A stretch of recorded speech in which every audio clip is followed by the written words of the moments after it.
that's something that a lot of people overlook in any kind of education or training. And this almost applies, anytime you want someone to get value out of knowledge that you're sharing with them, this applies. And the reason it's so critically important is that if people don't finish the course or the content that you're giving them, and they don't understand what you're delivering, and then they don't go and apply it, then they're really not getting a lot of value, which means they're less likely to give you referrals, testimonials, or come back and do business with you. So if you can get people to finish your content or your course or your training, get value out of it, and even apply it in their life, then they're going to come and they're going to give you other referrals, they're going to give you testimonials, and they're going to do business or continue to do business. So probably the number one thing you can do with that is, especially if you're doing a course, is some kind of accountability partner.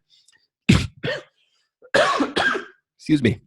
So if you match them up with someone else who's taking the same program and they're accountable to each other, and this is something that Jack Canfield is very big on in his programs, and he teaches millions of people around the world, is really just match someone up with someone else taking the same program. And it can be very simple as a once a week or even once a day 5-minute call to just say, here's what I got done since our last call. Here's what I'm promising to you I'm going to get done by our next call. And just having those daily 5-minute calls or weekly 5-minute calls, that makes a huge difference in people being successful with your content, which of course leads to more business for you.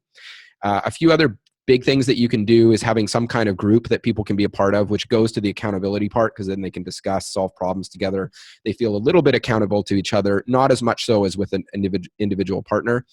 Another one is the bite-sized pieces, and I love the fact that you are keeping these interviews short, 25 minutes. I find in online courses, particularly if you're going to do videos or voiceover slides, doing actually 2 to 7 minutes is the optimal length for that. Even if it's only a quick break between that and the next one, it actually keeps people moving along and increases the likelihood they're going to finish it. And then there's a lot of other things you can do. Formative assessments is one, and that's just a fancy word for a quick quiz. So a formative assessment is just a quick 1 or 2 question quiz, usually multiple choice, and you want people to get it right. If they were paying attention, they should get it right. So if I was going to ask a quick quiz right now, I might say something, you could be as simple as, what are we talking about? Are we talking about online courses or horses? And hopefully everyone's going to get that right. If they're not, they really haven't been paying attention. You might ask something more like, how long should a video be in an online course? Short, like 2 to 7 minutes, or long, like an hour or 2. And hopefully everyone would get that right at this point. But the key is you want them getting 100% if they were paying attention. That gives them a little burst of almost endorphins and adrenaline to keep going. It's actually used a lot in video games where you get these little rewards that keep you going along, and it creates almost an addiction. Plus, it makes you pay a little closer attention on the next lesson or the next video because you know that there's another quiz coming.